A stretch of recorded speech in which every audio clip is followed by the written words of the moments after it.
ভোলা জেলার ঐতিহাসিক বিদ্যালয় ভোলা সরকারি উচ্চ বিদ্যালয়, যার প্রতিষ্ঠাকাল 1918 সাল।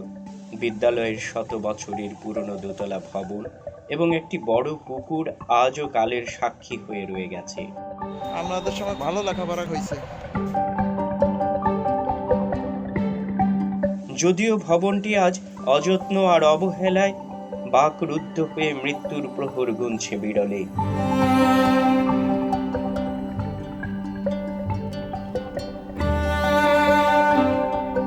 আমি যেখানে দাঁড়িয়ে আছি এটা মূলত ভোলা সরকারি উচ্চ বিদ্যালয়ের পুরাতন বিল্ডিং। এই বিল্ডিংটা জর্জরিত হয়ে আছে। এটা অনেক পুরাতন বিল্ডিং। এই স্কুলে আমরা লেখাপড়া করতাম। এখন অবশ্য নতুন বিল্ডিং হয়েছে, আপনারা দেখুন। এই যে আমার পিছনের সাইডটা হলো নতুন বিল্ডিং। যেখানে তৃতীয় থেকে দশম শ্রেণী পর্যন্ত শিক্ষাদান করা হতো, আজও তেমনই হয়, কিন্তু নতুন রূপে, নতুন ভবনে। এই শাপলা ভবনটা মূলত নতুন বিল্ডিং। ভোলা সরকারি উচ্চ বিদ্যালয় স্থাপিত 1918 সাল। আমরা এসএসসি পাস করেছি 1992 সালে এই ভোলা সরকারি স্কুল থেকে। এই স্কুলের প্রতিটি জায়গায় আমাদের অনেক অনেক অনেক স্মৃতি জড়িয়ে আছে। সেই সুবাদে আজকে এই স্কুলে আসা। এই ভোলা সরকারি স্কুল একটি ঐতিহ্যবাহী স্কুল। বাচ্চারা এখানে কল চেপে পানি খাচ্ছে। অনেক স্মৃতি আমাদের জড়িয়ে আছে এই স্কুলে। ভোলা সরকারি স্কুলের পুকুর, এই সেই ঘাটলা।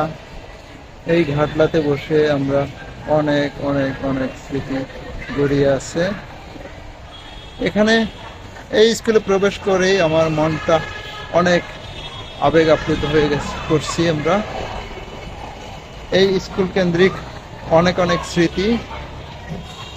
তাই স্কুলের সামনে দিয়ে যখন একদিকে রওনা দিয়েছিলাম, তারপরেও আমি স্কুলের ভিতরে ঢুকে পড়লাম, কারণ এখানে আমার মনে হচ্ছিল শৈশবের সেই স্মৃতিগুলা। ভোলা জেলার প্রাণকেন্দ্রে মোদের প্রাণের সরকারি উচ্চ বিদ্যালয়, শত বছরের পুরনোতার অস্থিমজ্জাদয়, আজও তেমনি দাঁড়িয়ে আছে স্নেহে মায়াময়।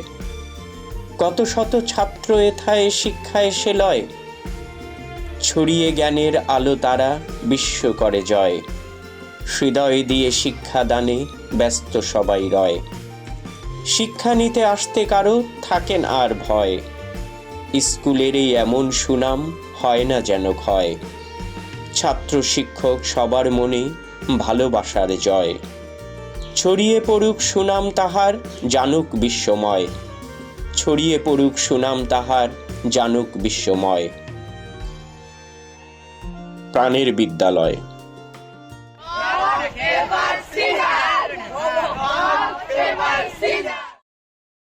সে আজ পরিত্যক্ত হয়ে অশ্রু ফেলে নীরবে, আর হারিয়ে যায় স্মৃতির গহ্বরে। আমাদের এই প্রাণের বিদ্যালয়ের শিক্ষক এবং শিক্ষার্থীদের সুনাম দেশ ছেড়ে বিদেশের ভূমি ছুঁয়েছে। সে তার সুনাম অক্ষুণ্ণ রাখুক, এই কামনা রইল।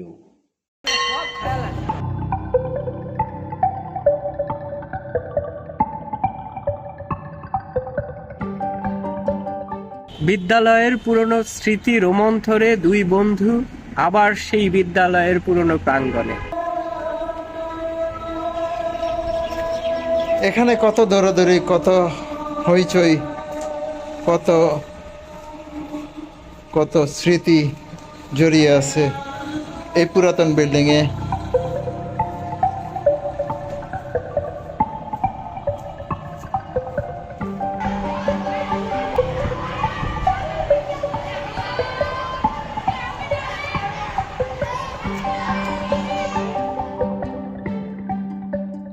আমি যখন বাড়িতে পৌঁছলুম,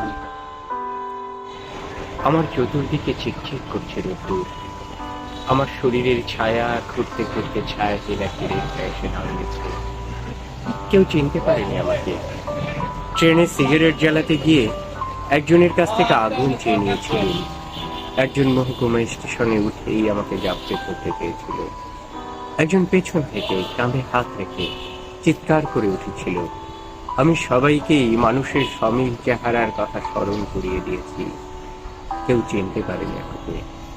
একজন রাজনৈতিক নেতা, তিনি কমিউনিস্ট ছিলেন। মুখোমুখি বসে দূর থেকে বারবার চেয়ে দেখলেন, অথচ কি আশ্চর্য, চিনতে পারলেন না। বারাহাট্টায় নেমেই রফিজের স্টলে চা খেয়েছি, কিন্তু পুনর্বার চিনি দিতে এসেও রফিজ আমাকে চিনল না। দীর্ঘ 5 বছর পর পরিবর্তনহীন গ্রামে ফিরছি আমি। সেই একই ভাঙা পথ, একই কালো মাটির আল ধরে গ্রামে ফেরা। আমি কতদিন পর গ্রামে ফিরছি। আমি যখন গ্রামে পৌঁছলুম তখন দুপুর। আমার চতুর্দিকে চিকচিক করছে রোদ্দুর, শো শো করছে হাওয়া। অনেক বদলে গেছে বাড়িটা। টিনের চাল থেকে শুরু করে পুকুরের জল, ফুলের বাগান থেকে শুরু করে গরুর গোয়াল, চিহ্ন মাত্র শৈশবের স্মৃতি যেমন নিয়ে পড়া বেলি ফুলের গাছ থেকে একটা লাউ ডুবি উত্তপ্ত দুপুরকে তার লকলকে জিনিস দেখালো। স্বতঃস্ফূর্ত মুখে বাড়ির মতো বাড়িটির চতুর্দিকে ঘাস, জঙ্গল, গর্ত, আগাছা, গাঢ় বন গড়ে উঠছে অনায়াসে। সভ্যতাকে ব্যঙ্গ করে এইখানে শাসন করছে গোয়ার প্রকৃতি। একটি কুকুরের পাশে শুয়েছিল প্রায়। আমাকে দেখতেই পালাই একজন গন্ধকে নিয়ে আমাকে চিনতে চেষ্টা করেছিল, যেমন পুলিশ চালাতে চেষ্টায় পেশকায় আমাকে চিনতে চেষ্টা করেছিল। হাঁটতে হাঁটতে একটি গাছ থেকে থমকে দাঁড়ালাম। অশোক গাছ। 62-র ঝড়ে ভেঙে যাওয়া অশোক একসময় কি ভীষণ ছায়া দিত ওই গাছটা। আমরা ভালোবাসার নামে একদিন সারা রাত এই গাছের ছায়ায় বসিয়েছিল।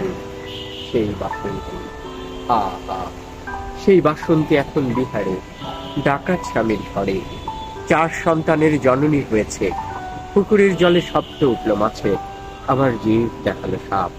শান্ত স্থির গোটা গ্রামকে কাঁপিয়ে দিয়ে একটি এরোপ্লেন তখন উড়ে গেল পশ্চিমে। আমি বাড়ির পেছন থেকে শব্দ করে দরজায় টোকা দিয়ে ডাকলুম, মা মা। বহুদিন যে দরজা খোলেনি, বহুদিন যে দরজায় কোনো কণ্ঠস্বর ছিল না, মরচে পড়া সেই দরজা মুহূর্তেই ক্যাচ ক্যাচ শব্দ করে খুলে গেল। বহুদিন চেষ্টা করেও যে গোয়েন্দা বিভাগ আমাকে ধরতে পারেনি, চৈত্রের উত্তপ্ত দুপুরে অফুরন্ত হাওয়ার ভেতরে সেই আমি কত সহজে একে আলিঙ্গনের কাছে বন্দী করেছি। কত সহজে মায়ের চোখে চোখ রেখে অবুঝ সন্তান হয়ে গেল। মা আমাকে ক্রন্দন সিক্ত একটা চুম্বনের মধ্যে লুকিয়ে রেখে অনেক জঙ্গলের পথ অতিক্রম করে পুকুরের জলে চাল ছুটে গেলেন। আমি ঘরের ভেতরে তাকালুম, দেখলুম দুঘরের মাঝামাঝি যেখানে সিদ্ধিদাতা গণেশের ছবি ছিল সেখানে নেই। বাবার জমা খরচের পাশে কার্ল মার্কস আলমেরির একটা ভাঙা কাঁচের অভাব পূরণ করছে স্ক্রুপ স্কোয়ারের ছেঁড়া ছবি। সন্ধ্যায় মহাকুমা শহর থেকে ফিরবেন বাবা, পুকুর থেকে ফিরবেন মা। তার পিঠে সংসারের ব্যাগ ছুঁড়বে তেমনি। সেনবাড়ি থেকে খবর দিয়ে বৌদি আসবেন, পুনর্বার বিয়ে করতে অনুরোধ করবেন আমাকে। খবর দিয়ে যশ মাধব থেকে আসবে ন্যাপ কর্মী আসিন। 3 মাইল বৃষ্টির পথ হেঁটে রসুলপুর থেকে আসবে আদিত্য, রাতে মারাত্মক অস্ত্র হাতে নিয়ে। আমতলা থেকে আসবে আব্বাস। ওরা প্রত্যেকেই জিজ্ঞেস করবে ঢাকার খবর, আমাদের ভবিষ্যৎ কি, আইয়ুব খান এখন কোথায়, শেখ মুজিব কি ভুল করছেন। আমার নামে আর কত দিন এরকম গুলিয়া করবে। আমি কিছুই বলবো না। আমার মুখের দিকে চেয়ে থাকা সারি সারি চোখের ভেতরে বাংলার বিভিন্ন ভবিষ্যৎকে চেয়ে চেয়ে দেখবো। উৎকণ্ঠিত চোখে আমি চিৎকার করে কণ্ঠ থেকে অক্ষম বাসনার জ্বালা মুছে নিয়ে বলবো, আমি এসবের কিছুই জানি না, আমি এসবের কিছুই বুঝি না।